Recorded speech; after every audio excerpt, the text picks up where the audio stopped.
Talking shop with the boss in the box. Talking shop with the boss in the box. Talking shop with the boss in the box. Talking shop with the boss in the box.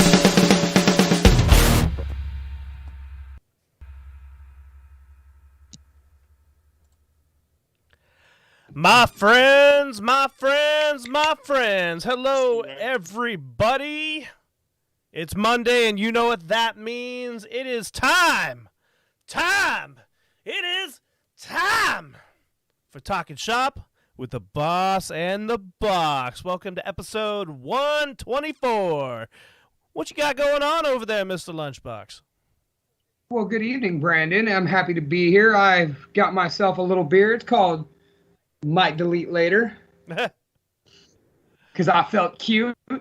And as Brandon Dunn said, welcome to episode 124 of Talking Shop with the Boss and the Box. I am one half of your handsome, humble, heavyweight co-host duo. That is the Lunchbox. One word, capital L, capital B. Thank you very much. Joined as always by my comrade in contentious cantankerity of common catastrophe and comedic connotations.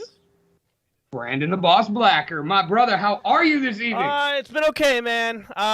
Just doing the grind, doing the everyday thing, doing that work, you know what I mean? So, life is good, though. I can't complain too much. Give me a couple hours, and I can complain a whole lot.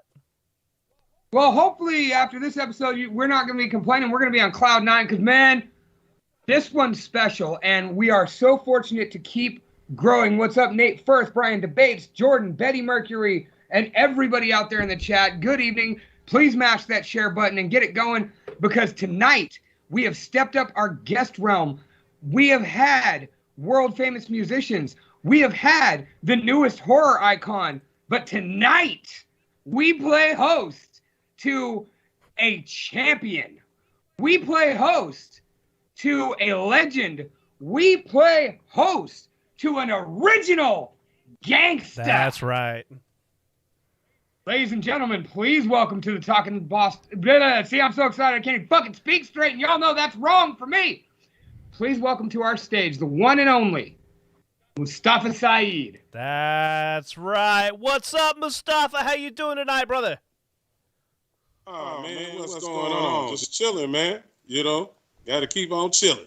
If you don't, hey, it ain't no living. You know what I'm saying?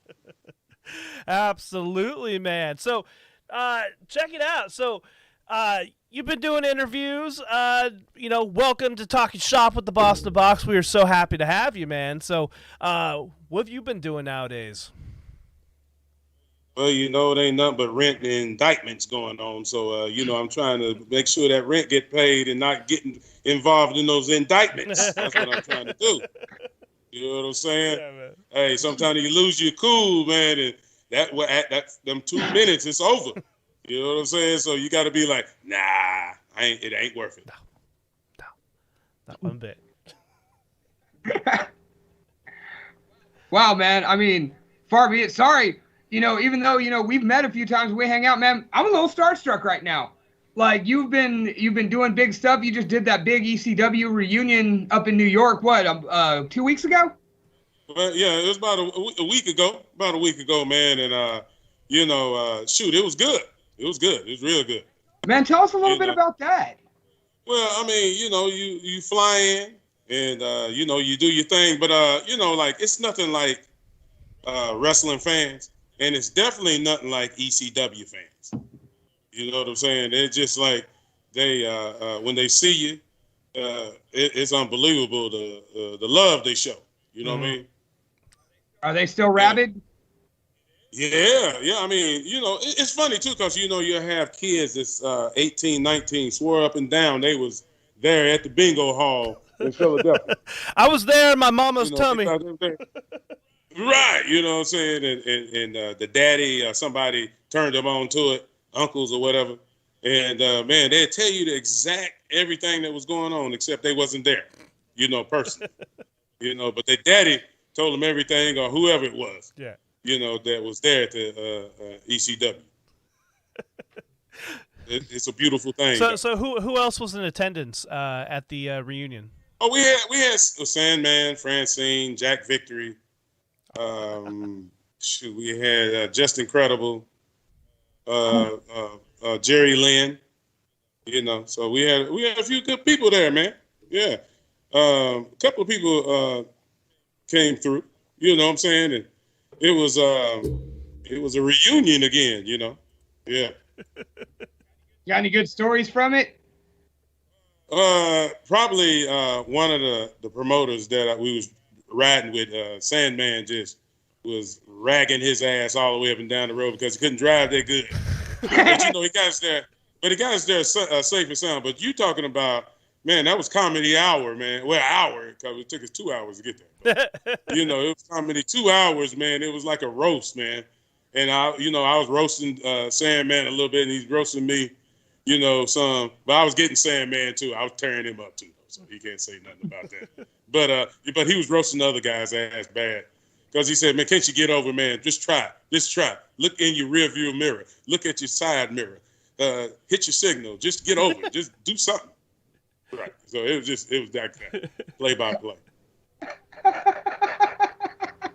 And we had a good time. Oh, man.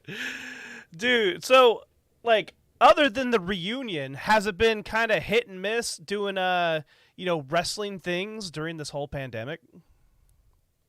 Man, ain't nothing wrong. It's no such thing as that. You know what I'm saying? You got to keep it moving. You can't be whining all day. I see some of the wrestlers, they whining about the old days and stuff like that, man. But you can't bring them back, man. It's it's water under the bridge, man. You know what I'm saying? Enjoy while you had it. You know what I'm saying? So you're keeping yourself busy then. Well, you got to keep yourself, you got to keep productive, not busy, because, you can be a busy bee. You got a busy bee that flies around, never touch one flower, and then he wonder why he's dying, too quick. You know what I'm saying? So you got to touch those flowers, man. You got that pollen. You got to get it moving. You know what I'm saying? So that's what I do. I don't worry about what I shoulda, woulda, coulda kind of thing back in the days. You know what I mean? Let's move on forward, man. So, all right. So, what I like to do, every single guest we have, we like to treat this like, you ever see a superhero movie? We kind of get the origin. Right now we want the origin of Mustafa Saed. You don't want to know my superhero movie, do you? Tell us about it, man. Come on, man. It's Scooby-Doo, man. Yes. It's Scooby-Doo, bro. I used to watch Scooby-Doo every morning, man, in front of the TV. Scooby-Doo it was He-Man too, but Scooby-Doo, because they didn't really try to catch the dude. They was trying to get away from the dude, So they end up catching the guy, and it looks like by mistake or something, but that's what made it. That's what I loved about Scooby-Doo, because, it was like, hey, man, we're here to kick it. You know what I'm saying? And here we go catching a bad guy that we weren't even trying to catch. And he said, great job, Scooby and Shaggy. The moral. You know what I'm saying? Right. So. The moral of the story is be in the right place at the right time. Right time. That's all it is. That's all it is, man. You know what I'm saying? Right. But hey, so, what can we get from the origin of Mustafa Saed? So where did the love of pro wrestling start for you? Oh, it was my grandfather. My dad watched it, but my dad didn't watch it until I went to spend the night over at my grandfather's house. And man, Saturday morning at 11 o'clock, wrestling was coming on, and we was running in front of the TV. Man, he had this look like I'm going back in the old days. He had this look like Johnny Valentine on you. Mm-hmm. He looked at you. You better sit your ass down. Wrestling is on. This ain't no time to be running. We got to watch this, And that was the first time I really comprehend. It was before that, but I really comprehended. It was the Anderson brothers, which Gene Anderson trained me. So that was something else within itself. You know what I'm saying? Because I watched the dude on TV, then he ended up being my trainer. Oh. But it was the Anderson brothers, Ole and Gene, not Arn. Arn came later. I watched Ernie Ladd, Wahoo McDaniels, and he took me to a pro match. And the funny part is, we was in Shelby, North Carolina. Okay. I grew up in North Carolina first. So we went to Shelby, North Carolina, and the main event was Johnny Valentine against Wahoo McDaniels for the Mid-Atlantic Championship, Heavyweight Championship. You know what I'm saying? So the first match, we were booing the first guy. You know, they had the first match. He came out. I don't know what it was, man. He looked straight at me, and we were booing, and he said, "Shut your hole." And man, I ran behind my grandfather. Man, I was scared. I was scared, man. You know what I'm saying? My heart was beating. I said, man, I love this, man. Because, you know, I said, but you know what's the funny part is? I was always fascinated with the first match. Every match we would go to, we go to Charlotte Coliseum, the Charlotte Memorial Stadium. I was fascinated more with the first match than I was the main event at first. And I ended up doing, for WCW, I ended up doing first match. So I see why. It was connecting with me before my time. You know what I'm saying? So why do you feel the first match is, you know, significant than, say, like the fourth match or the main event? Well, if you don't have a good first match, it's tougher on the guys down the line. You know what I mean? Like maybe the second or third match can pick it back up. But and say, for instance, you know, people are glad to see the main event, no doubt about it. You know what I'm saying? That's what a lot of them there for. But it just seems like it's not as good for the guys if you don't start off with that first match right. Mm-hmm. You know what I'm saying? And the first match got to stay in the ring. We didn't, you know, it's different now. You know what I'm saying? But it's all right. You know what I'm saying? But the first match, you stayed in the ring. Yeah, you cheated. When you got you didn't do cheap heat like shut up, you know, you made that baby face work for everything. And then when he got the win, it just turned the crowd on, and then the crowd was just hot after that. You know, so the first match has a lot to do with it. You know, now these days it's different. I don't criticize what they doing now. I mean, Orange Cassidy, hey, it's working. Do it, brother. You know what I'm saying? You know what I mean? So you know, I see some of the older guys that get mad stuff like, hey, that's just shitty and all this stuff. That's how it is, you know what I mean? But well, everything evolves, you know, art evolves throughout the time. That's just what it's gonna do. There's no stopping it. Man. But like you were saying, that first match has to be good just because you got to open the show and set a pace. You set a tone for the night, and if that first match struggles, man, you basically just said the whole card's gonna struggle. Is that about what I'm hearing? Well, it's not going to struggle, but what it's going to do is going to make the other guys work hard. You see, you as a team, you're trying to, if you got a real wrestling organization, first of all, a real wrestling organization don't run once a month, okay? I mean, don't get me wrong. Now, if you shelling in a six figures or something a month, yeah, shut up, don't even listen to me. You know what I'm saying? But if you're one of those guys that think that, you know, you're really doing something, it's cool. You know what I'm saying? But there's certain people you don't brag about that to. You know what I mean? You know, you kind of keep your mouth shut. You know, if like when I was wrestling, when I first started, I was wrestling we call them outlaw shows. Now they're indies now. You know what I'm saying? So I did outlaw shows, man. I didn't brag about that. You know, when I did them, you know, I just tried to get my seasonal wrestling in, you know what I mean? And try to work my craft, man, and try to get better. Because I was all kind of characters. Mm-hmm. You know what I'm saying? I might have been in 7, 8 characters before I got to where I was at. Whoa, let's hit the pause button and talk right there. What other characters have you done? Because of course, you know, for the last 25, 30 years, it's been Mustafa, you know, the enforcer. Yeah. What else did you do early in the game? Well, you see my limited line tights I had on in WCW, mm-hmm. You know, against Eric Watts. Okay, and before that, I was eating raw meat. I was wearing paint with karate pants, carrying in a machete. Man, whatever it was, that's what I did. Hold on, slow down. You were eating raw meat, carrying a machete, wearing karate pants and face paint. Wearing karate pants, and coming in the ring like that, and I was over. What was your character name then? I was Mustafa. I was Mustafa. You know what I'm saying? That's all I was at the time. And Jody Hamilton, he just died. Man, Yeah. Yeah. he was the one who gave me Mustafa Saed in WCW. So I got there and he said, well, what's your name? I said, well, Mustafa. He said, well, what's your real name? I said, Jamal Mustafa. And Jody Hamilton just looked at me and said, okay, you Mustafa Saed. I said, yeah. And I said, yeah, I like that. Let's do that. And that stuck with me since. You had all these different characters. Do you remember your first match? Yeah, my first match, man, I was so blowed up, my right leg went dead. And I said, I don't even know how I'm going to make it. So I did that. So I remember Dusty Rhodes, and I just laid there and just sold all the time, all the way through. And then when I finally made my comeback, the people popped. But they didn't understand. I was dead leg. It wasn't because the guy was whooping me, man. That was just my conditioning wasn't right for wrestling. It was right for boxing and anything else, man. You see Mr. T almost die in the WrestleMania. Yes. He couldn't breathe, you know what I'm saying? So it doesn't, it's a different kind, it's a different monster, man, pro wrestling.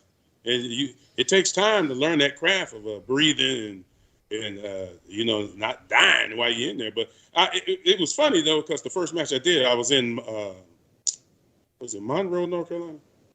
Probably Monroe, North Carolina. And it was with Gene, hooked me up and everything. And he said, you was blowed up, wasn't you? I said, yeah, how'd you know? And he said, but it was pretty, he said, it's a pretty good match. He gave me a little credit. He said, it's pretty good, though. But, the comeback was two big punches, a headbutt, and they said that when the referee, right before that, the referee said, take it home. Boy, you let me tell you how good those words sound. Take it home. Brother. And you can't breathe, your leg dead, your right leg dead, can't move. Man, it was a gym, man. You know what I mean? Yeah, you hear even from just pro athletes on how pro wrestling is just so hard to do. So especially if you're not a pro athlete coming into this, it's got to be even harder, right? Listen, man. I'm gonna tell you right now. Your guys is not Olympic style or pro athletes. They usually have a hard time, believe it or not. But it's funny, man, that my light didn't turn on. Do you remember a movie named Paradise Alley by Sylvester Stallone and Terry Funk was in it? Yes. Remember that classic? Mm-hmm. Been a long time, but yes. Man, but I was taking bumps, right? And I was doing pretty good, but couldn't get that backdrop right and a couple other things too good. And I ended up watching that movie, man. And then I had a little cousin at the time that was real little, and he couldn't walk that good, and he would fall right in front of you. You know how babies fall and stuff. And I was just watching him. I just studied, and I said, damn, I would have broke my hip if I would have felt like that baby. You know what I'm saying? And so I watched that, and then I watched Terry Funk take a backdrop. And it was raining coming down. Rain was coming down, and the guy gave him a backdrop, and he just went up, lifted his head up the way he's supposed to, and then your body will follow the way it's supposed to. And I said, damn, that's it. And the light bulb turned on. And I've been taking terrific bumps since, after that. Just watching that movie. Movies do help. Certain movies do help people, What other ones have you drawn influence for your wrestling career from? Because that's something that nobody's ever really said to us before. Oh, Body Slam. Uh-huh. Remember Body Slam with Roddy Piper and Fatu? Yes. Yeah, that was another one. I was like, yeah, that's what I like. I said, I'm gonna do that. And ECW ended up being some crazy stuff, way crazier than what they were doing. But still, it was that's what if you have some kind of vision of yourself and believe in yourself, man, you'll go a long way. I'm not trying to preach or nothing. It's just that you have to have some kind of vision of yourself making it. You know what I mean? And I tell you what happens is what destroys a lot of people is that carrot you chase after. Then when they finally bite the carrot, this is the carry. They don't have no motivation no more. You know what I mean? So, but I do. You know what I'm saying? I love the grind. I love the grind and stuff like that. And, but it takes care of you after a while. You don't even have to lift a finger after you learn how to grind and grind it out first. You know, that's the problem with a lot of guys. They don't want to take that pain first and go through the what you got to go through to make it. You know what I mean? That's what's a problem with a lot of guys. You know, when I train, most of my guys I don't train them physically, like a physical thing where I get in the ring with them and show them stuff like that, and I can, you know, but they got their own style already. You know what I'm saying? So I don't want to mess that up. What I want to do is I want to get you to the point where you got to get your skin as thick as it's got to be to make it through this business, because you got to believe in yourself. Nobody's going to come up to you and pat you on the back all the time. As long as they give me that check and that money. You know what I'm saying? That's my motivation. Shit, I didn't need nobody tell me, he said, we need you back next week. All right, shit. You know, can you be, they book you for, like I was in Puerto Rico, they book you, man, and they give you that cash, man, and you keep it moving, man. You know what I'm saying? Nobody can tell me, oh, Mustafa, you're doing a great job. Man, I didn't need to hear all that. You know what I'm saying? Some guys need to hear all that old boo-boo stuff. You know what I'm saying? But I didn't have to. So what do you do to give somebody the thick skin? Is it through physical? Like, are you beating them physically? Well, no. What you do is, I'm gonna tell you the hardest question to ask anybody that's in this business: why are you here? Why? What do you want out of this? And that might run somebody out the door. You know how you go out the front door and just start screaming, oh, your hands, arms all in the air and stuff looking crazy. You know what I'm saying? That's what it does to some people. So, you got to really know what you want out of the business. Because, I get it. Some people just want to be claiming that they're pro wrestler. I get it. Some people want to be a pro wrestler and have a belt, around their waist with $20 in their pocket. I get it. You know what I'm saying? But then again, you have those guys that really want something out of it. They want to make a whole lot of money. And, then you have, it's a category. You have guys that's in WWE, and you know what people are asking is, why you not in WWE? Well, they didn't ask them, how much money did you make in the business? Because, like, some guys like myself and a few other guys, we made a whole lot of money by even being in WWE like that. Oh, yeah. There's a lot of dudes right now I know. The Super Beast, like, he said he won't even go audition because it's a pay cut to him. It's going to be a pay cut, and they're going to water down himself, and they're going to copyright everything they can think of out of you. Man, it's like you signing your deal with the devil, man, for real. Now, I'm not calling it like super evil like that, but what I'm saying is it is pretty, it's pretty slick when they copyright your name, and you can't take that name with you. Yeah. When you go back to Indies, what I mean? Cody Rhodes went through that. Female wrestler Chelsea Green just went through that as well. So it's like, what? That's my name. What do I do? Like, and you're pretty much dead to rights if you sign that contract. Well, you better read the fine print. That's what I'm gonna tell you. And you better get somebody that knows those thereofs and wherefores. You know what I'm saying? Be right. You know what I'm saying? Because, like, those things can take it in another language. Come on now. In the record business, the music business, the entertainment business, the movie business, it's all the same, man. You got to watch what you're assigning, Absolutely. People don't think about the fact that, no matter what job you're doing, you are your asset, and your skills define you, no matter if you're acting, if you're slugging cases for Coca-Cola, if you're a, teacher aide like Brandon, or once again, we go into if you're a wrestler like you, that you are the asset yourself, and you have to protect that, at all costs, because at the end of the day, you're all you have to rely on, and like you said, you sign yourself away, you got a problem. Man, it's over. It's over if you don't really know what you want in this business, because you gotta remember this, And it's you that got to look yourself in the mirror at the end of the day. Okay. When that spotlight is off, that's what it does to a lot of guys, man, because you got to remember, you start off like you guys, where did you guys say y'all worked at yesterday? I'm sorry, say that again? Where'd you work out yesterday at? I was in a barn or was it like a warehouse? No, I was actually in the backyard of Trip Rogers, who just popped up to ask a question, but we'll get to that in a minute. Well, that's what I'm talking about. I started off in the barn, in a wrestling ring, okay?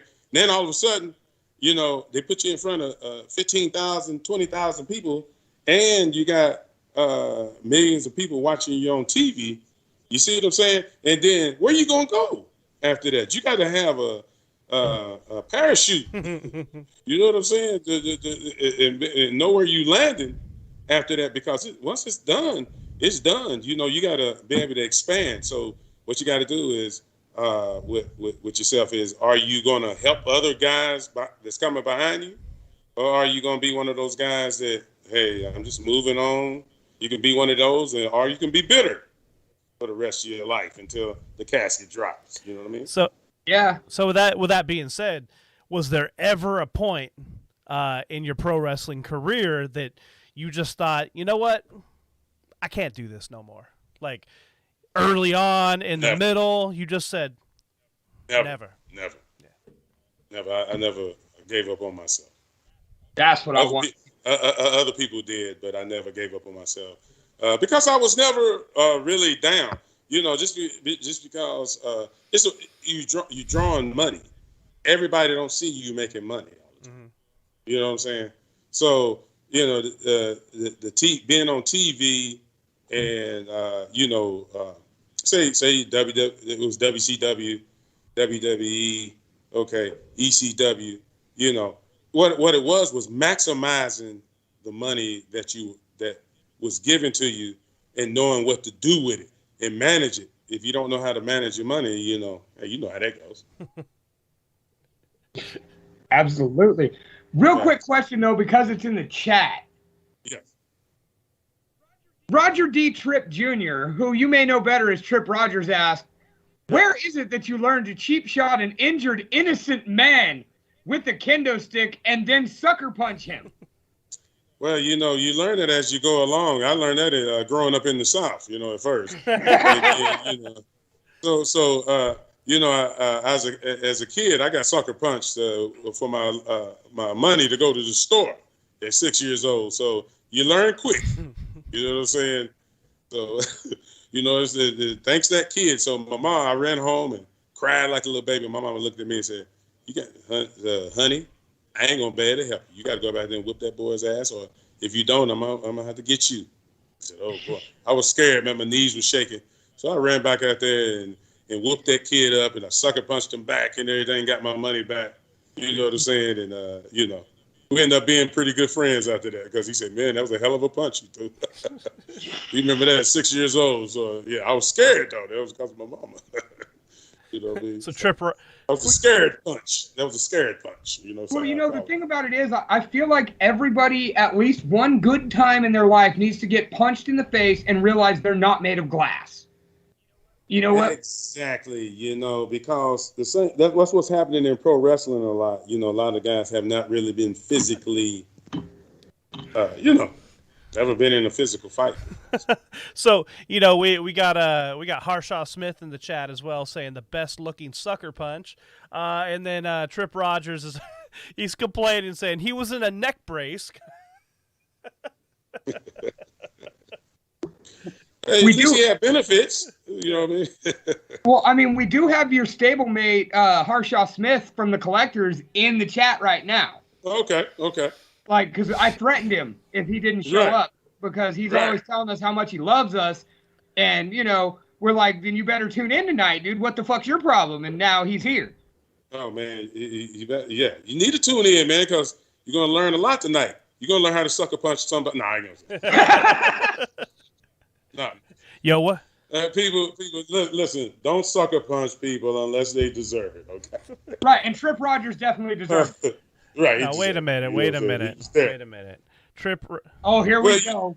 Here we go. Yeah, go ahead. I was just gonna say, man, the best looking enterprises, they don't deserve that kind of shtick. All right, so in all due respect, I don't know, man. The sucker punch might have been a little uncalled for. Well, I'm gonna tell you. I remember when Stan Hansen gave me that lariat.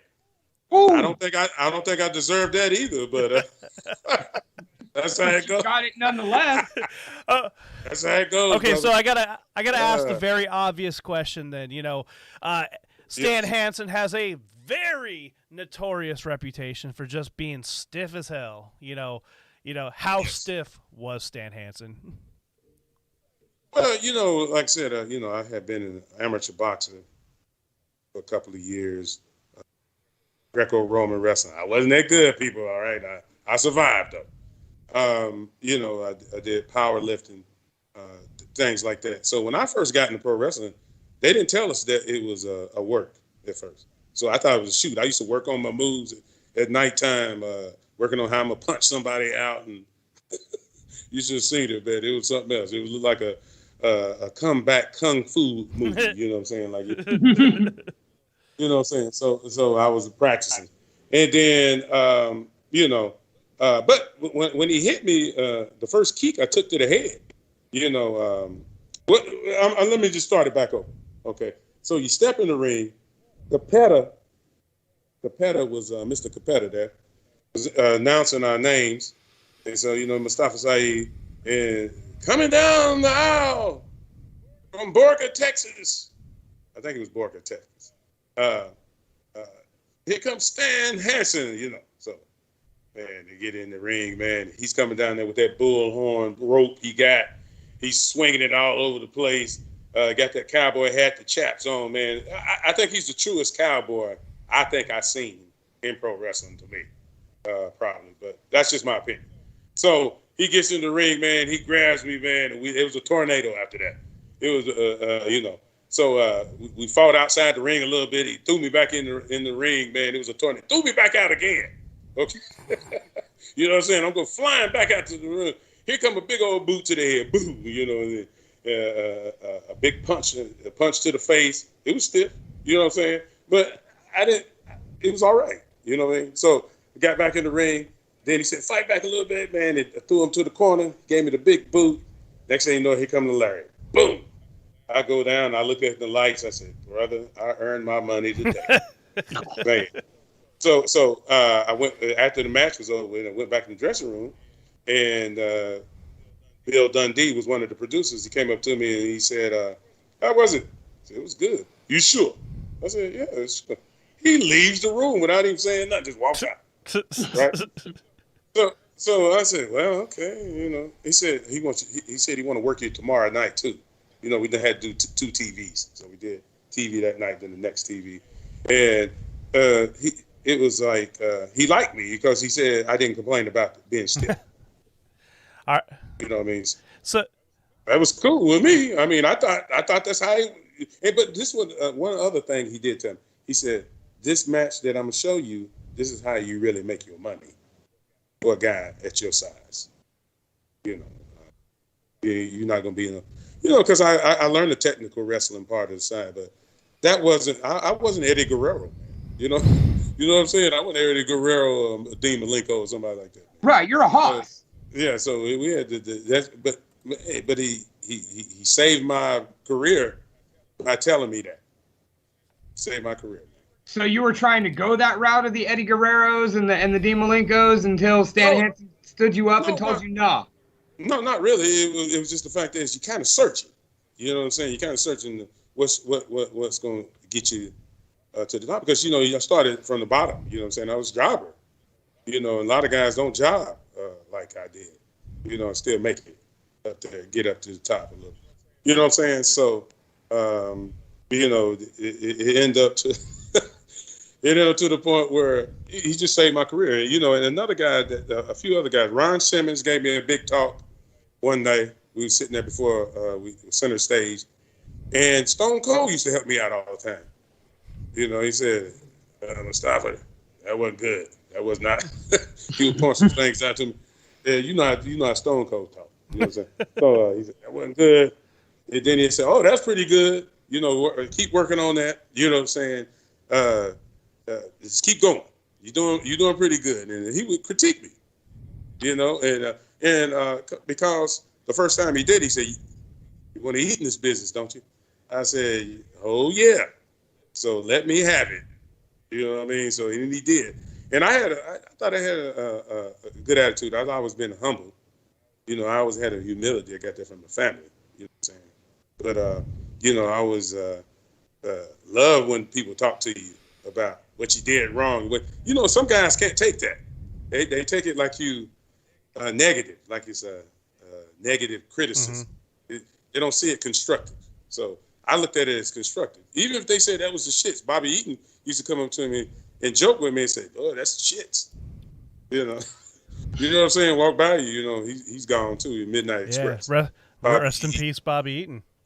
Yeah. So he was the same way, and those guys would joke with you, but you know, those jokes wasn't because they didn't like you. It was the jokes because you showing some potential and you got good attitude. Yeah, and attitude is everything, man. And anything you learn, like if you have the right attitude and put in the effort, you'll get there. Right. One way or the other. And not to backpedal a little bit, but you mentioned getting the talk from Ron Simmons. You know, your WCW debut in '90 was against Doom. Yes. Like, tell us about that night, man. How rugged was that to be in there with two absolute monsters like Doom? Well, you know, I'm gonna tell you, man. You remember when I told you that was a tornado with Stan Hansen? Yes. Well, that was a hurricane with those two, man. Because like they tag in and they tagged out and everything. They gave me a double shoulder tackle one time, and they got in the 3-point stands like in football because both of them played football, right? So I came off the ropes, brother. They hit me so good, man. And I looked up in the lights. You know, you got to look up in the lights to see where you're at. You know what I'm saying? Because the lights save you. You know what I'm saying? You look up in the lights a little bit, you know, and they save you. You know what I'm saying? So I looked up, and the next thing you know, Ron got me back up, threw me into the corner. I came out, clotheslined me. And that clothesline was so hard, brother. You know what I'm saying? But he took care of me. It was in the right spot. You know what I'm saying? It wasn't like, you know, even if he was trying to kill me, I could protect myself. You know what I'm saying? I know how to protect myself. So, but he wasn't trying, you know, he wasn't trying to do that. And he hit me with that clothesline. And then Butch came in, did a few things with me. And then the other guy took the 1, 2, 3. But Butch threw me over the top rope. And brother, I didn't look right. I mean, I struggled getting over that top rope. I don't know what happened that time because usually I get over pretty good. So we get back in the dressing room, and Butch said, "Brother, you're going to need some work on that top rope." That's all he said and walked out. You know what I'm saying? He was laughing, and I kind of chuckled a little bit. And, you know, as long as I didn't break my leg, shit, I was good. You know what I mean? Who do you think was stiffer in the ring, Stan Hansen or Ron Simmons? Stan Hansen's the stiffest. Okay. Stan Hansen's the stiffest because Stan could hit on any with any hand, both boots, everything he hit you with. He was solid as a rock, you know, at the time because you know he's a football player. He used to be a football player. So he caught me with a back elbow one time off the rope, and brother, my neck went somewhere and my body went the other way. You know what I'm saying?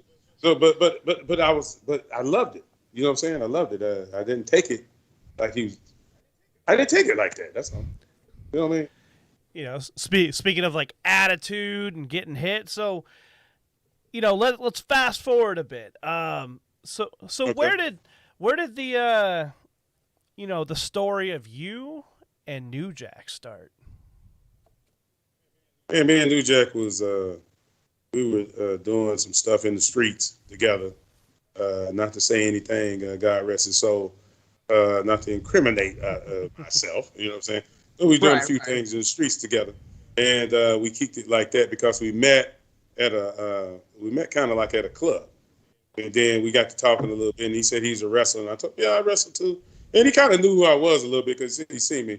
And you know, when you jobbing, they you know, some guys look at you kind of funny. You know, you're jobbing. You know? Some guys look at you, oh, he's a professional wrestler. Some people don't mind that you're a professional wrestler. Then, you know, you got. So next thing you know, we was in North Georgia wrestling together too. So he already had his gimmick. He was New Jack. He was New Jack from the get-go. You know, he was on top from the get-go. I was still kind of searching, right? So we hung out again, doing our little thing. Next thing you know, I told him, I said, hey, man, how would you like to tag together and see what we can do? And he said, yeah, man. But, you know, he didn't agree at first because he was thinking about the size. He said, man, you way bigger than I am. I said, that's why it's going to work. I said, do you remember Swede Hansen and Rip Hawk back in the Mid-Atlantic? And they used to wrestle with each other all the time. And their size was a big difference. You know what I'm saying? So next thing you know it, Jack said, yeah, let's do it. So we started in North Georgia, and then we got discovered by Jim Cornette. And we worked for another spot somewhere, and it was Kevin Sullivan was there. I remember Macho Man was there, because Macho Man was a little spooked, just a little spooked, because what happened was we brought like 7 other guys with us to walk to the ring with us. They really, they were really some D boys for real. But you know, they wanted to come down the aisle with us, and man, we had different shapes and sizes coming with us. And Macho Man said, "Oh boy, might be a little trouble tonight here." I said, "No, we all right, man. It's cool." Wait a minute. So you guys just brought some of your boys, yeah, just to walk to the ring with you, and just walk to the ring with us, yeah. Right, just now, were these just some dudes y'all were rolling with, and we're like, hey man, got an idea? Yeah, that was just guys that Jack knew them better than I did, but I knew a couple other guys really good because they seen me when we used to bounce. I used to bounce in the clubs too, down in Atlanta too. So, but so we would go to the ring and Macho Man seen us, and Macho Man came walk by and he said, "Oh boy." Little trouble tonight, you know what I'm saying, with his voice and everything. And it made me laugh more than anything because, you know, so we laughed a little bit. And Kevin looked up a little bit. Kevin Sullivan looked up a little bit, you know what I'm saying. But when we got to the ring, next thing you know it, here go Cornette, man, wanted to talk to us. And that's how we got connected with Smoky Mountain. A little bit of trouble tonight, yeah. Well, and talk to us a little bit about that, because Smoky Mountain was where those crazy moments, those uncomfortable moments, those freakish moments where, you know, you were standing in the back, you know, being as scary as you could, and Jack had the mic, you know, saying all those just ruthless things, you know, the famous O.J. Simpson promo, the Rodney King style beating on that was Bobby Eaton, right? No, that was the Rock and Roll Express. That was Ricky Morton. And, my Robert bad. Gibson. Yeah. Ricky Morton and Robert Gibson. Yeah, and all those moments, man. What was that like in the room? Because, you know, we all watch it, and, you know, I went back and watched it as soon as that Dark Side of the Ring came out with New Jack, and then as soon as you graciously agreed to come hang out with us, I went back and watched it again, and my God, through the TV, you can feel that energy. But Yes. What was it like being in the room for that? Oh, well, you mean as far as with Cornette or when all that stuff go down? Well, what happened was I was used to it. Jack was used to it. I can't speak for him personally and how he felt all the time, because I think he was a little more madder than I was on certain situations. But see, let me go a little quick history. My dad was my basketball coach in high school, but he was the first black head coach in that side of North Carolina. It was in Shelby, North Carolina, Kings Mountain, North Carolina, where I grew up at. So he was the first black head coach in that area ever, being hired. So Right, we went through a lot of phone calls. You're right. We went through a lot of heat then, phone calls. And I grew up in an era too where, you know, still colored only, growing up in the 60s. I was 63. I was born in 63. So, my mom would go to some of these places and we couldn't go in because we were, because of the color of our skin. So I was used to a lot of stuff. I've been groomed all the way up. So some things you get trained all the way up, that's how it goes. And when you get there, you're like, oh, okay, this is why I went through all this. Now I'm ready. You know what I'm saying? So Cornette said that, told us that, hey, you guys gonna be going to a lot of towns, man. Gonna be a lot of heat, a lot of people, man. There's gonna be a lot of white people. That it's gonna be towns where there's barely gonna be any black people there. Right. And he looked at us like we was gonna say something like, "Oh no, we ain't going." Come on. He said, "Come on, man, let's do it." So we got there. But I'm gonna tell you who was our lawyer up there the whole time was Tracy Smothers. Tracy Smothers saved us so much, man, because they was ready to arrest us in a lot of times. You know what I'm saying? Because we had some real heat in a lot of those places, man. Well, and that's what I want to talk about, that real heat. And like you already said, just because the color of your skin, you already had that. There were some places you guys were walking into that there's already bad eyes on you. And then you guys go ahead and say, let's fucking build on it. Let's make it meaner. Let's poke the bear from the stage. Right. And that's what I want to know. Well, see, let me tell you this. We didn't even have to poke the bear. The bear, all they had to do was look at us. And it was only cracking. You know what I'm saying? So every time, even going to the ring, back and forth was a hell of a time, which was fun to me. I mean, people say, man, you must be crazy or something. But I expected this. This is what you do in pro wrestling. I seen it. I seen it where Ole Anderson got stabbed, going back after a guy.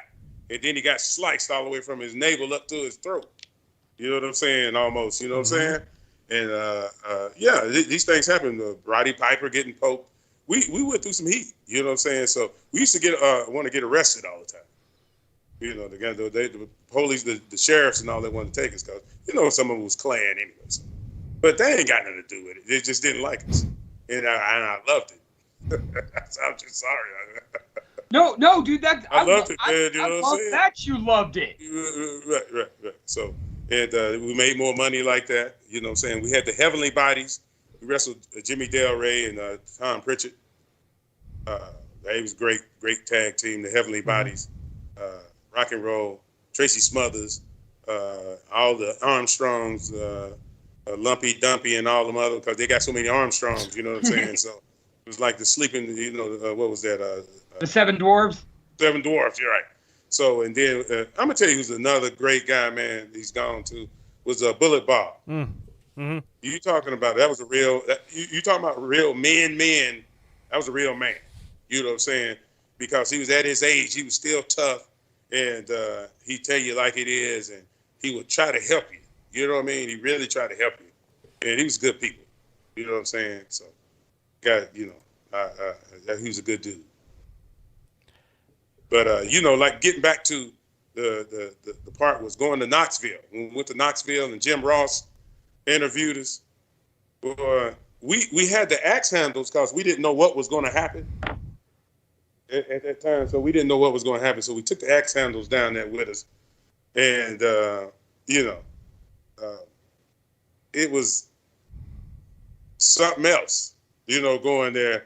And when Jack said what he said at that promo, you know what I'm saying?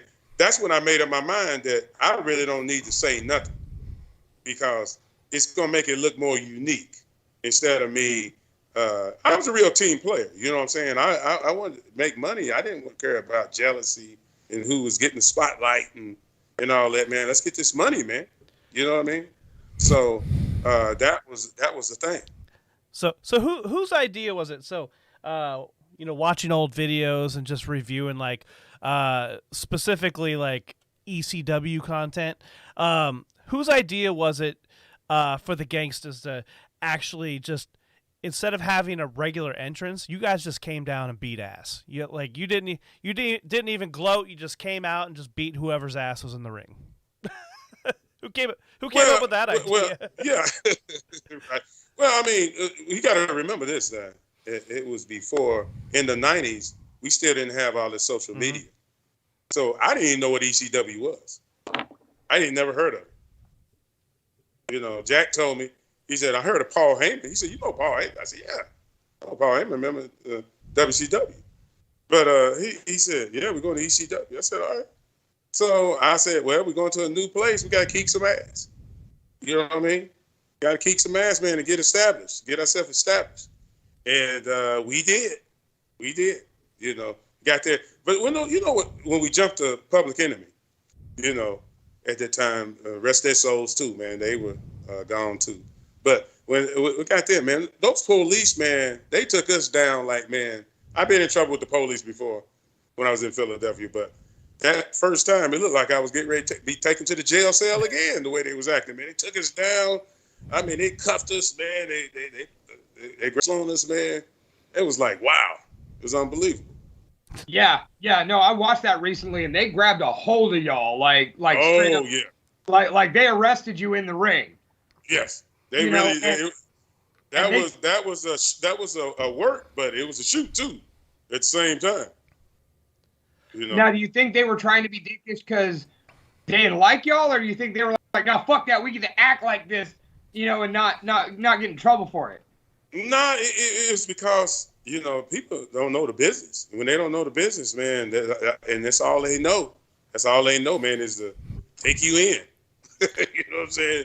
And some of those cops was big cops too. You know what I'm saying? They wasn't no small guys. You know what I'm saying? Even though they could have been short in stature, they were still bulky guys. You know, a lot of them, they was tough. Well, what is your personal thought now that, you know, every wrestling fan seemingly knows the business now? Like, what is your personal thought on that?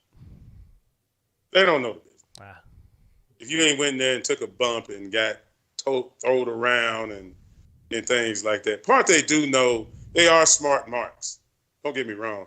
But if you are one of those guys that can put together a match, you can still make them feel good, you know, and say, man, they fooled the shit out of me. You know what I mean? But you know, you have to be real with yourself. You know, who cares if the wrestling not real? You gotta keep yourself real. You know what I'm saying? You gotta let them know, hey, you get in here with me, you're gonna get broke up. You know what I mean? I don't care how smart you are. You know, that's how I used to do it. Now, so I didn't have no problem with it.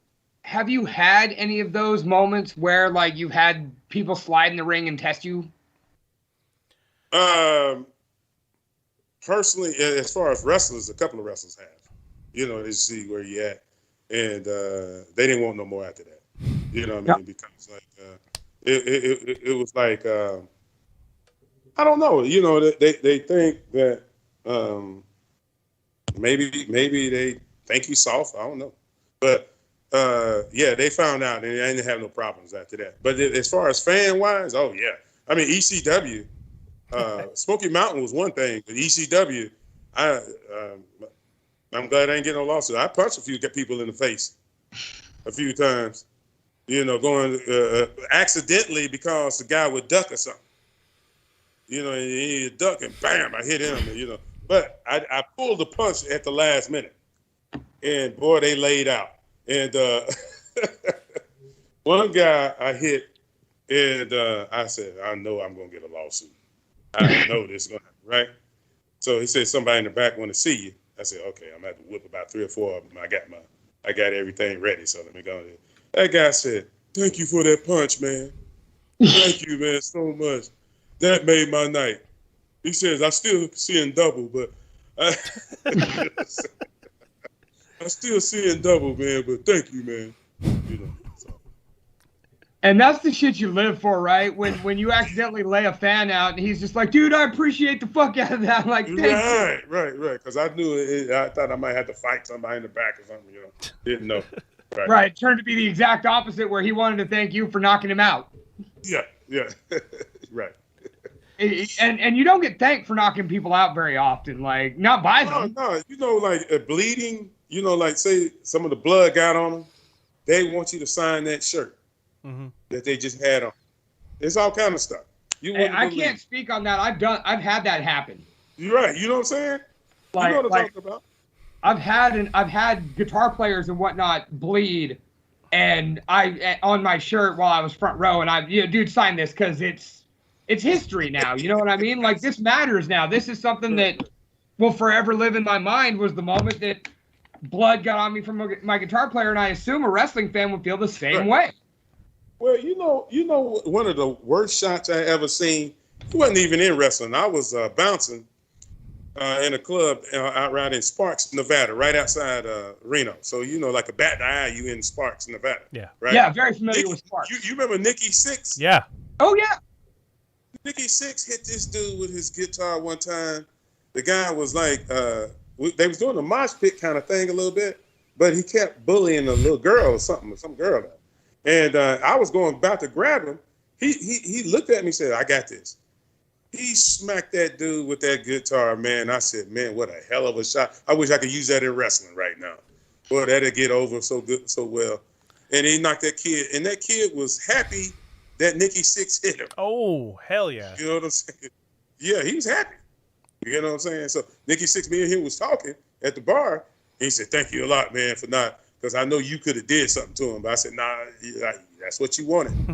You know what I'm saying? It's all good. I remember being 16 years old going to a punk rock show, and the guitar player of the band that was playing decided he wanted to jump into the crowd.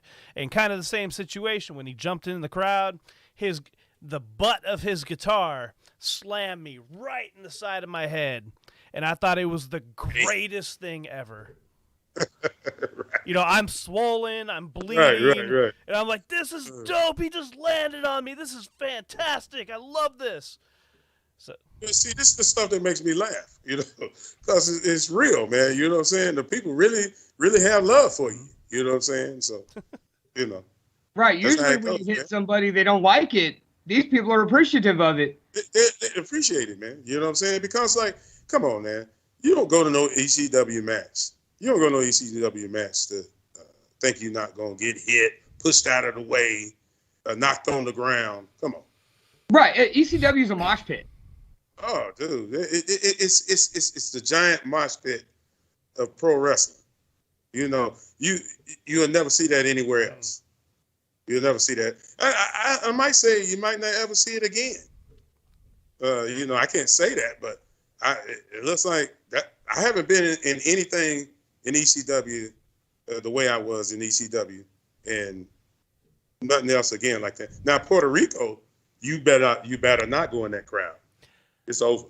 Okay. So this is actually some of our questions. So you mentioned Puerto Rico. All right, go ahead. So yes, it's as somebody who has wrestled all over the world, what is Puerto Rico like? And tell it to the people who are not familiar with going to Puerto Rico and being a wrestler in Puerto Rico. Well, let me tell you this. The first week, Dutch Mantel brought me in. So first week, I could go to get me a slice of pizza. I can go to the store, buy my 12-pack of beer at the time when I was really getting down. Nobody even bothered me the whole time. Got on TV that Saturday morning and did a promo and did that wrestling match with Beautiful Shane. I won the TV title that night in a ladder match. So I won the TV title match. And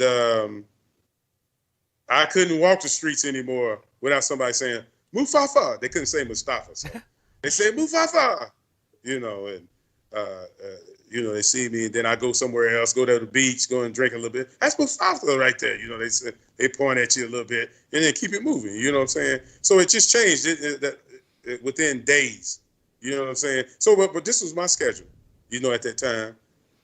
Smoke a big fat doobie in the morning, go lift weights, go run on the beach, drink a 12-pack of beer on the beach, run back to my place, smoke a fat doobie, then maybe right before that'd be about 12 o'clock during the day. Then I go to the gym again, hit some weights, and then drink beer all the way until about 5 o'clock or so, and then we take off, go to the match, come back. You know what I'm saying? We drank beer there too, but we sweated so much. Puerto Rico was so hot, man. That was you talking about hot. 80 degrees, 90 degrees, humidity 60% or whatever it was down there. It's jungle. That's jungle. You see what I'm saying? So you just sweating. And man, that's all I did. Sweat, eat, lifting weights, running, drinking, smoking, going to the projects. You better know somebody, because if you don't, it's over. You get a bullet in the face. Okay, that's what they do down there. They shoot you in the face. Okay, so I thank God I knew some people. They love me, man, down there, man. I had some love down there. I go to the projects and just call out a couple of people. Hey, man, and I go to the projects, do what I needed to do. Come on back out, man. Come back, go to the bars at nighttime, hang out a little bit. You know what I'm saying? And that's what we did. So what do you think your crowning moment in professional wrestling would be? Well, I know people. There's some when you in the ring, you really don't soak it in until it's actually, I still ain't soaked in. But my crowning moment when I knew I was there and I had to do what I had to do was I got out of wrestling school on a Saturday. Sunday, Gene calls me, says, all right, kid, you're going up to New York, which is WWF. Ooh. It was WWF at the time. So catch a flight, man. I caught a flight that time. So we caught a flight out, get there, man. They pick us up. And we jobbers now. This was just tripping me out, We jobbers. Got guys picking us up. So they pick us up. Next thing you know, I thought I walked in the wrong dressing room. Got in the dressing room, Andre the Giant sitting right across from me. I mean, at a doorway, when you walk in the doorway, Andre the Giant right there. You know what I'm saying? And it was Hacksaw Jim Duggan. I know it was Jake the Snake. I remember Haku, they was playing cards. Andre had 2 bottles of that wine with him already. He already tore up, feeling good. You know what I'm saying? So I get there, and I said, man, damn, let me pick my stuff up and leave up out of here. And Hacksaw, somebody said, brother, who trained you? I said, Gene Anderson, Minnesota Wrecking Crew. Gene down in Mid-Atlantic, North Carolina. I said, yeah. Oh, put your bags down, brother. You cool. That was my crowning moment. You know what I'm saying? I got to sit there and watch those guys. You know what I'm saying? Mingle together. And that's when I knew that was my crowning moment for me. Now, the other stuff in the ring was great. You know what I'm saying? But to sit there and Andre the Giant accepts you as somebody, you know what I'm saying? And then throw me out or nothing, because I didn't look at him like a giant. I looked at him like, man, it's my partner right there. I don't know him that good, you know what I'm saying? But I'm thinking that he's my partner because he let me sit, and dress in the dressing room right there. You know what I'm saying? So, yeah. All good. And Andre didn't accept just anybody, apparently. Oh, no. Oh, no. I'm not sitting there saying that we were buddies and I knew him real well like that. What I'm saying is you go into a dressing room with a guy of that stature and he lets you stay in that dressing room with you, and kick it with you. Not really kicking it, but, it's hanging out is hanging out, whether you say words to each other or not. You know what I mean? And right, so right. You're in the same room. But check this out. I was just watching that dude on TV on Saturday. That's the funny part. So I didn't mark out. What I had to do was I had admiration. I said, oh, boy, it's time to eat now. Shoot, I'm going to have to eat. Just get this money, man. Who'd you guys wrestle on that trip? I had George South with me. The Barbarian was with us. A couple of other guys that jobbed with us, like that. And then after a while, we started hitting, I had a Toyota van, and we started hitting the road like that, some of the local places. We go wrestle in Spartanburg, Greenville, South Carolina, Atlanta, all over the place, Virginia and stuff like that. And George South and all of them used to ride with us. And Barbarian used to ride with us a lot. Barb used to ride with us a lot. And he taught me a lot about the business, going them down the street. Now, I just listened, man. I didn't try to tell what I did unless they asked me. I just listened, and I learned. That's how I learned how to work with in WCW, because they don't tell you nothing. A lot of times they ain't telling you nothing. They ain't smarting you up that much. So I used to act like I'm tying my boots, when Ric Flair and Arn Anderson talking together, and I act like I'm listening to what they're saying. Oh, okay. all right, listen to them a little bit, and then I get up and leave.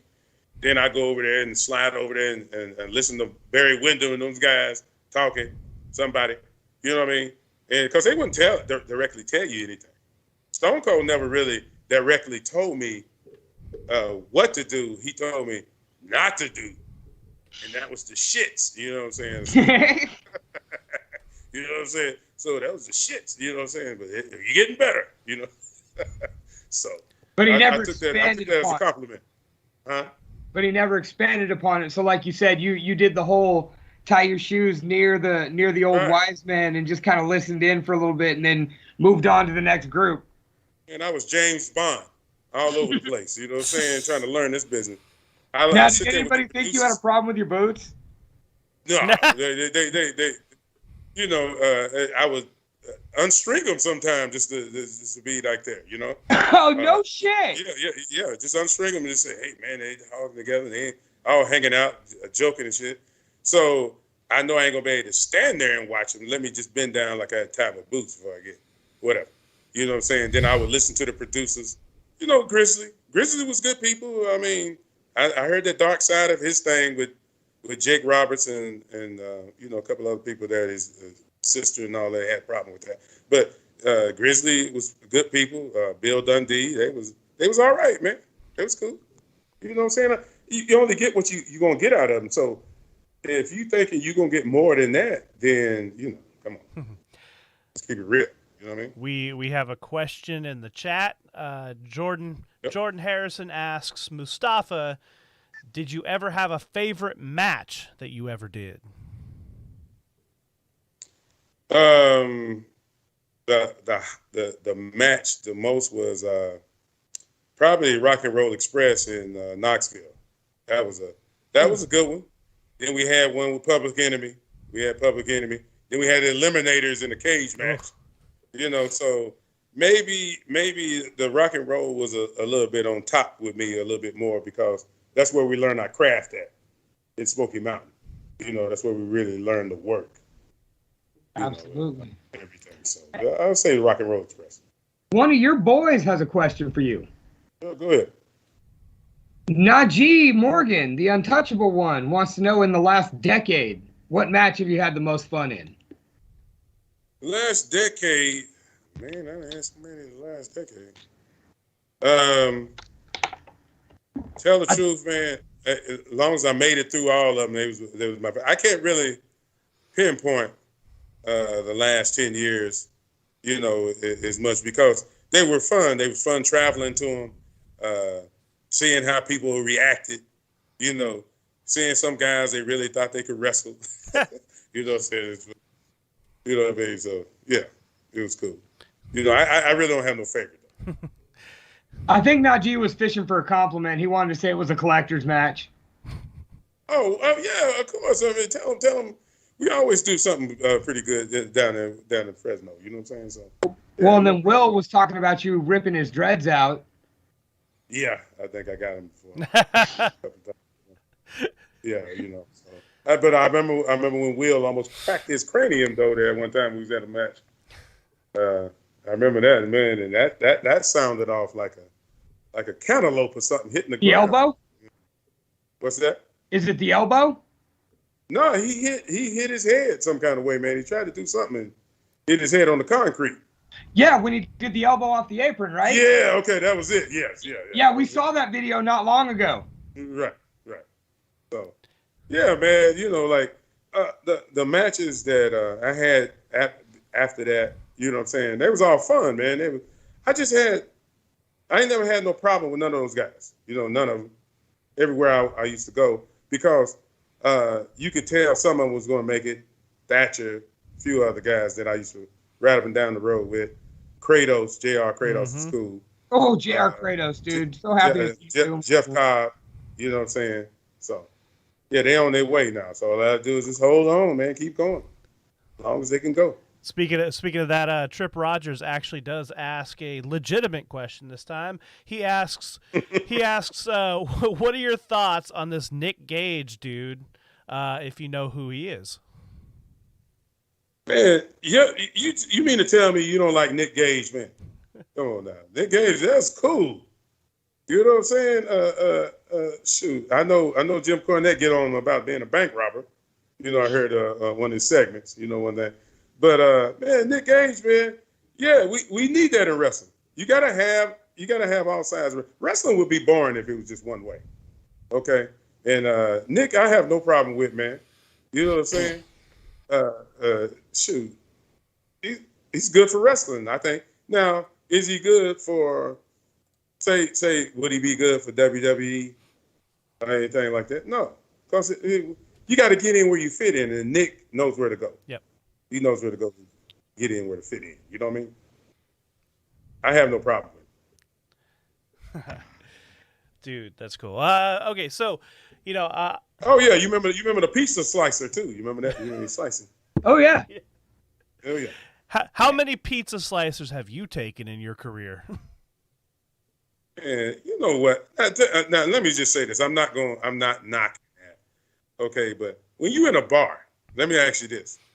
When you in a bar, are you gonna moonsault somebody, or are you gonna pick up a bottle and try to slap them on the side of their head if you're trying to get out of there? Oh. Or are you gonna do a moonsault?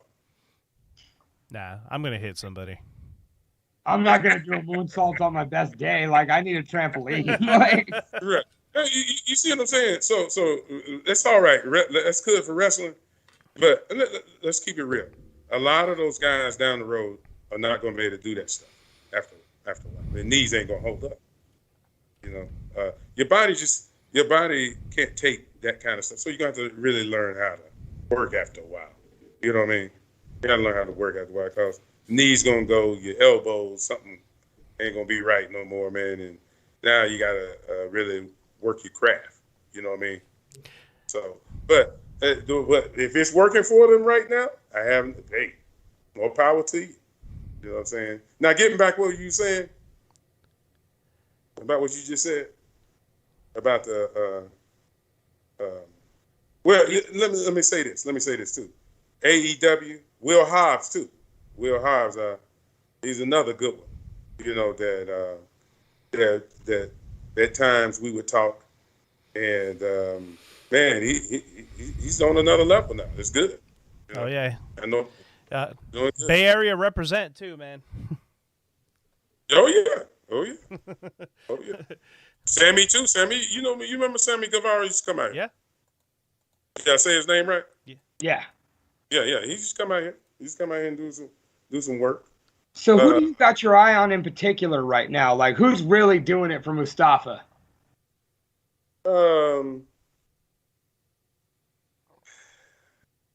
And be honest with you, probably I really like Hobbs. Hobbs is doing real good. Sammy's doing good. Okay, you know that I keep my eye on, but you know, right now, let's keep it real, man. Roman Reigns is pretty hot right now. Oh hell yeah! You know, I kind of watch his stuff. I've been watching his stuff a little more lately since Paul got a hold of it. You know what I'm saying? So Roman's got his stuff together, man. You know, I think he's on. I think he's ready to really take off. You know what I mean? And it's about time too. Like we went countless years with seeing the good guy Roman, and he got a little boring for a while, and then the minute he turned heel, excellent. Well, you know that wasn't him, right? You know they it's not the same anymore. They used to throw a mic in your face, and then you got to know what you say. You got to know what you about to say. You know what I'm saying? It wasn't nothing scripted. They just tell you this is who you're going against. Okay, and that's what I was trained on. Now they tell you who you're gonna work. Okay, they tell you how the match gonna go all the way through the match, just about, and then they script everything. So we don't know who really is a great worker there. Who could really get over? You'll never know. Even some of those guys that got fired, you'll never know who could really do it, because man, when you get there, you're not gonna be you anymore. Nope. Okay, so that's where you got to understand the wrestling business. Know what you want. If you know what you want, you can adjust. But if you don't know what you want, you get lost in the shuffle, man. Then you walking on eggshells back in the dressing room back there, you know. So Which is a sucky way to have to work, you know, when you got to think about everything and do what you're told rather than what you feel. Do what you told or else. You know what I'm saying? You know, like Bobby Lashley, they just finally gave him a good shot at what he's doing. You know, at one time he was like back and forth. You know, he was solid, but you know, they didn't really know what to do with him until they let him go a little bit and let him do him. So, you know, once you see, you got to understand this. WWE is a marketing genius. I'm talking about the business wise of it. They marketing geniuses, man. You know, let's keep it real. Now, but when it comes down to wrestling from head to toe, you can forget that. You better know what you're doing on your own. You better know who you are when you're there. Because if you don't, you're gone. You're gone. You got to know, even when you lost and you feel lost, which I know a lot of those guys feel like sometimes. Even when you lost, you still got to know where you at. You still got to know I'm a solid dude. I can make this. I can do this. Even if I don't make it to WWE and they get me out of here, I'm still going to make it because I know who I am as a person and as a wrestler. You see what I'm saying? What I know how to make this money. Yeah. You know what I'm saying? What do you feel is missing in pro wrestling today? Oh, the spontaneity, spontaneous actions that it used to be. You remember at the end of the night, there would be a promo and somebody get jumped. Yeah. And then, we gotta leave. We gotta go. But see you next time. You know, and all that. Yes.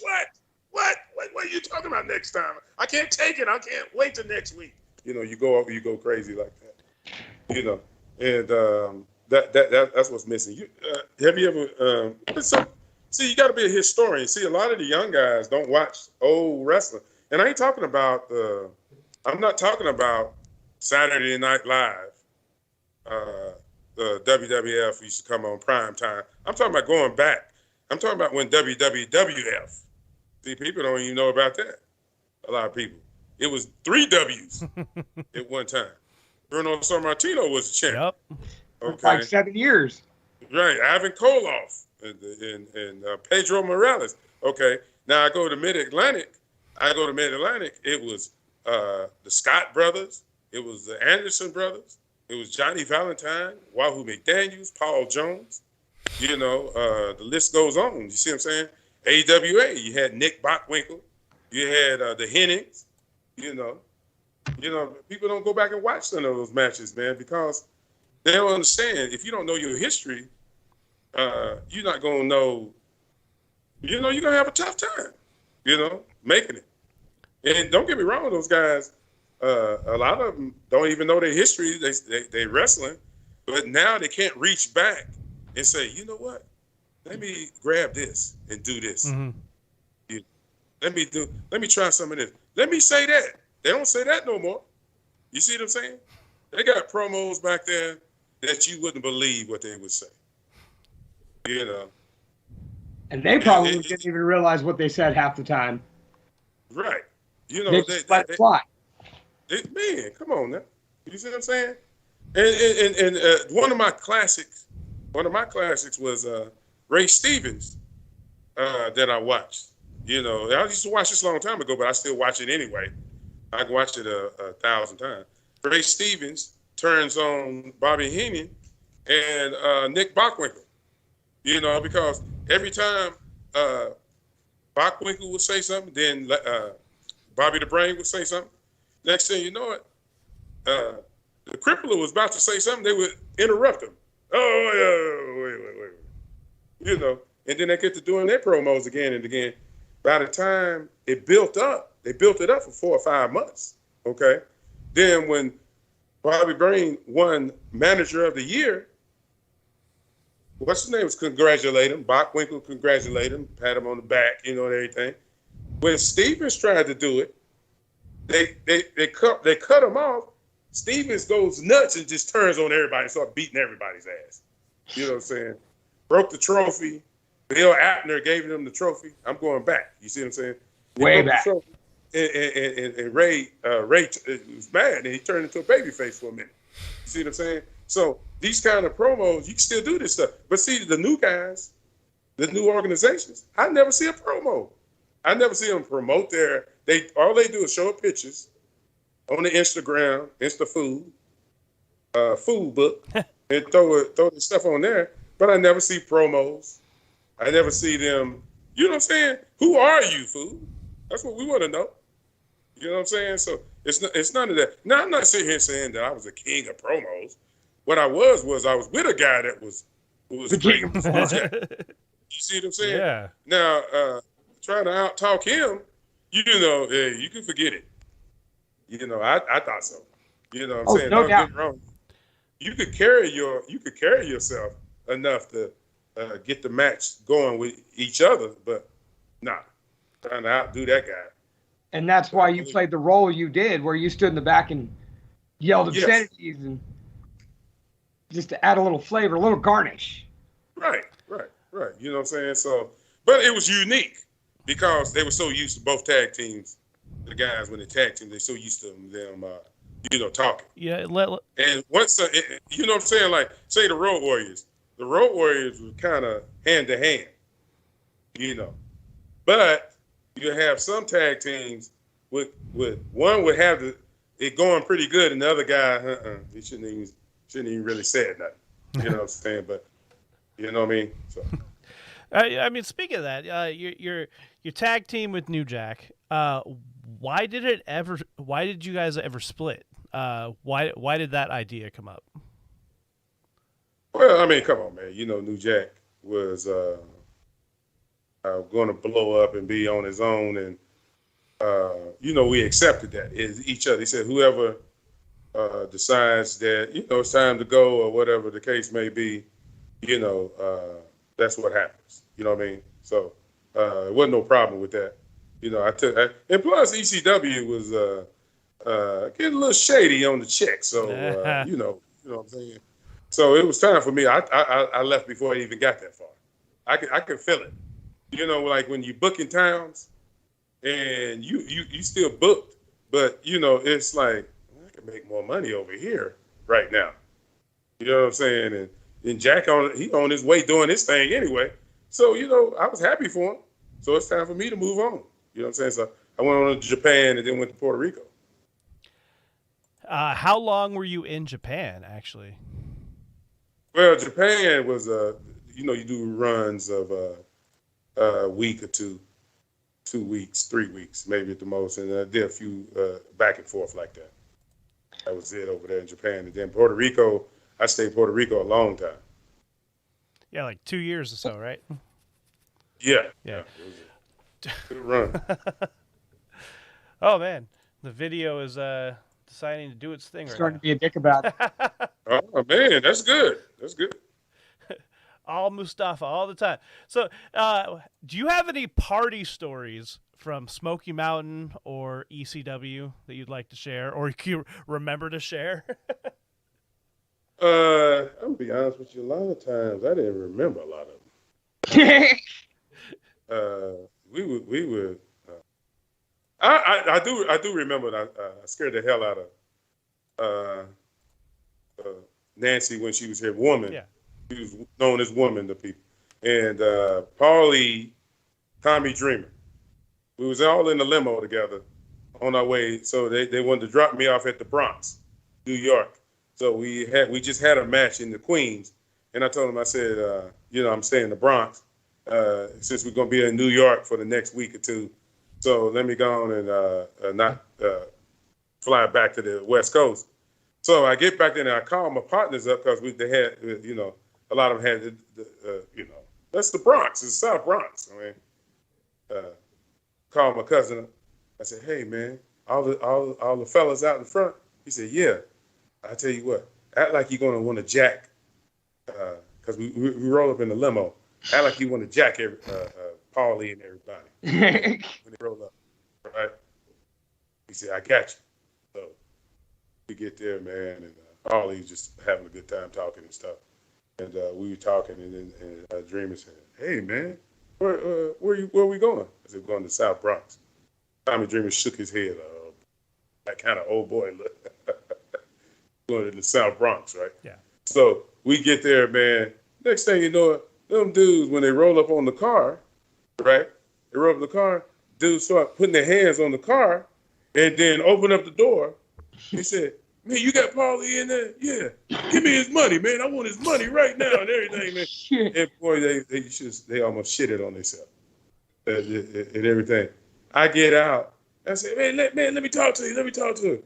And all of us laughing. There's a lot of guys laying on the sidewalk laughing, because and Paulie said, "Fuck, that scared the shit out of me. Mustafa, I'll kill you right now." And Nancy said the same thing.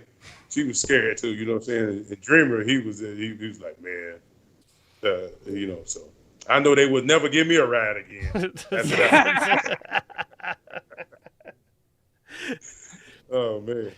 Right. So that was one of my classics, So you've wrestled all over the world. What made California your new home? Well, I'm married, man. My wife, you know what I'm saying? So I met my wife in Reno.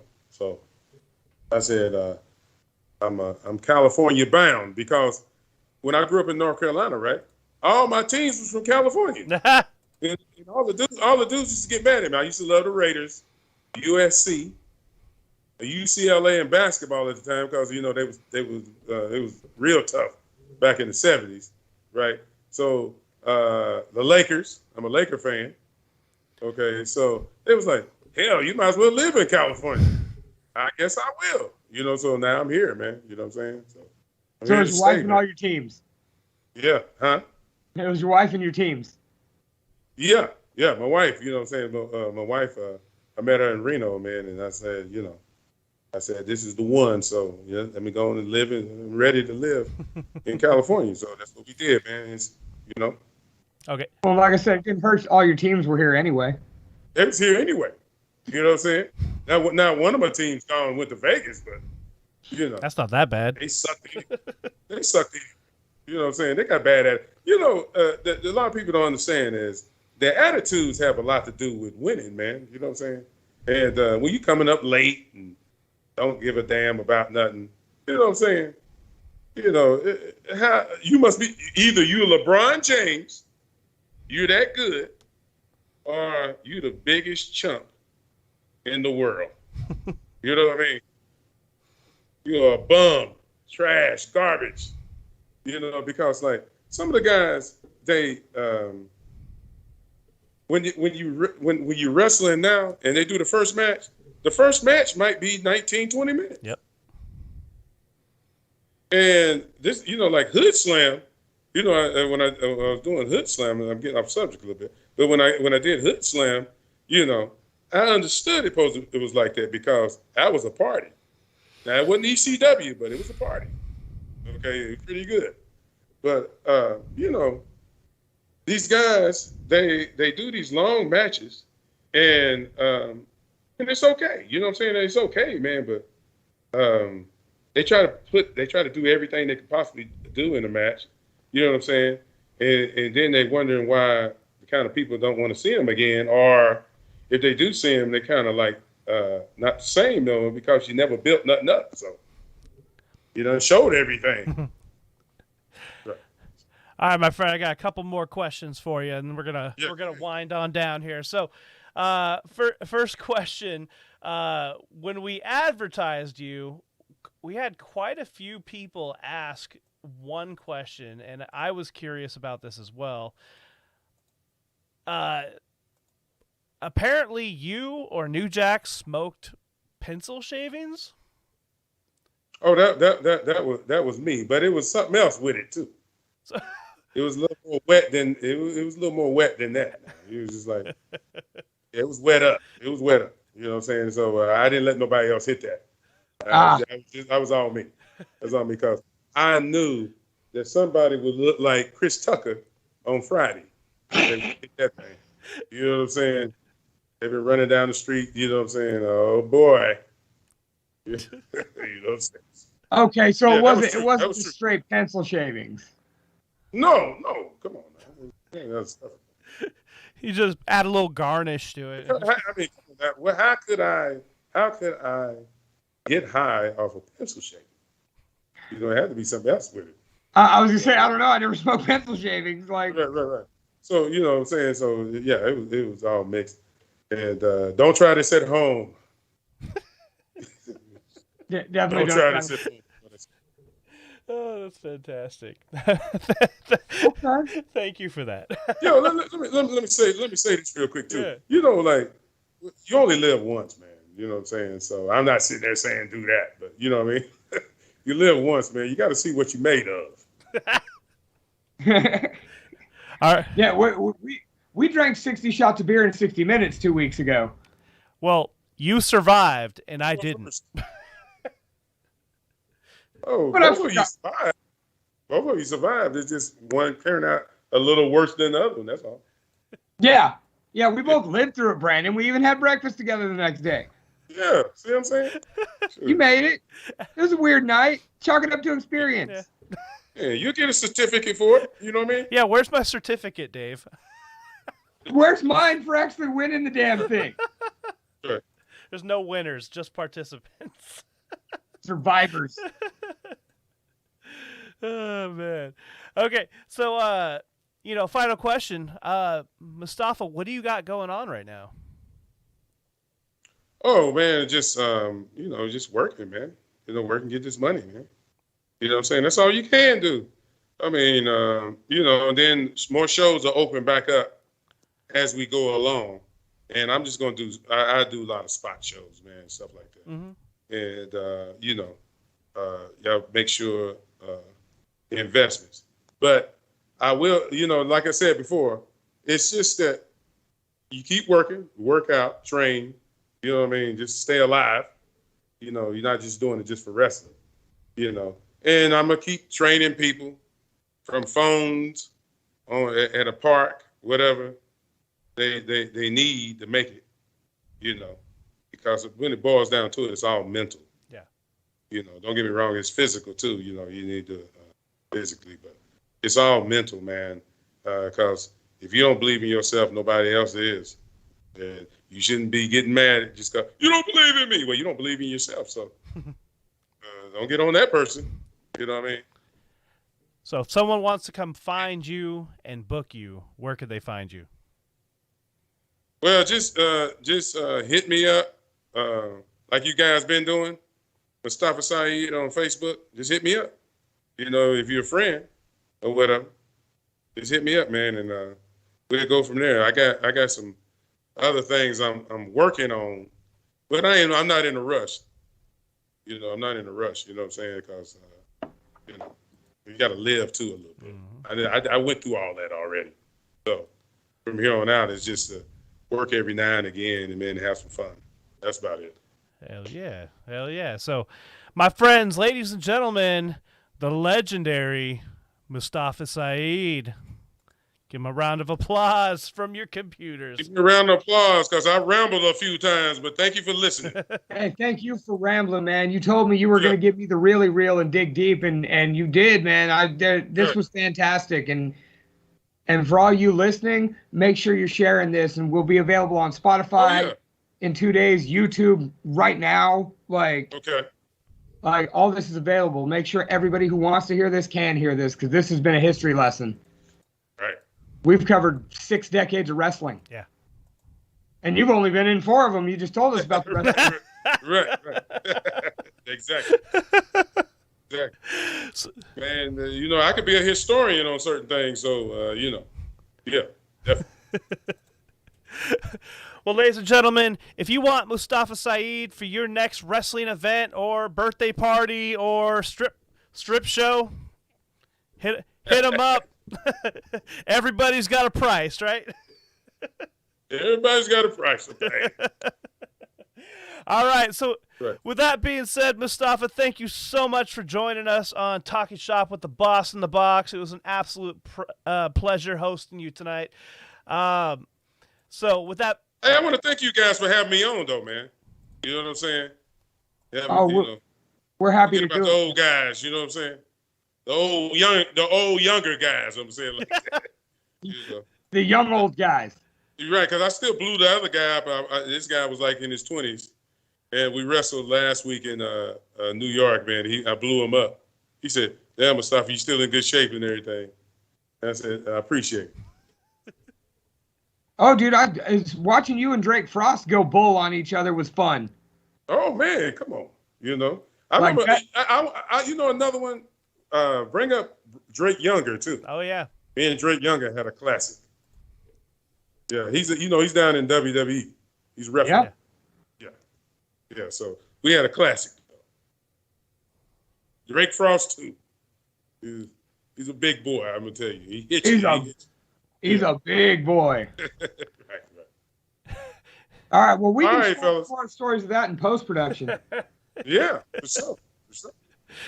All right, so ladies and gentlemen, thank you for joining us for episode 124 of Talking Shop with the Boss in the Box. I am Brandon the Boss Blacker. You can find me on Instagram at The Real Brandon Blacker. Find my band Suburban Paranoia on all social media platforms. And make sure you come and see CWA Wrestling and Suburban Paranoia in Antioch on October 24th. And Mr. Lunchbox, where can they find you?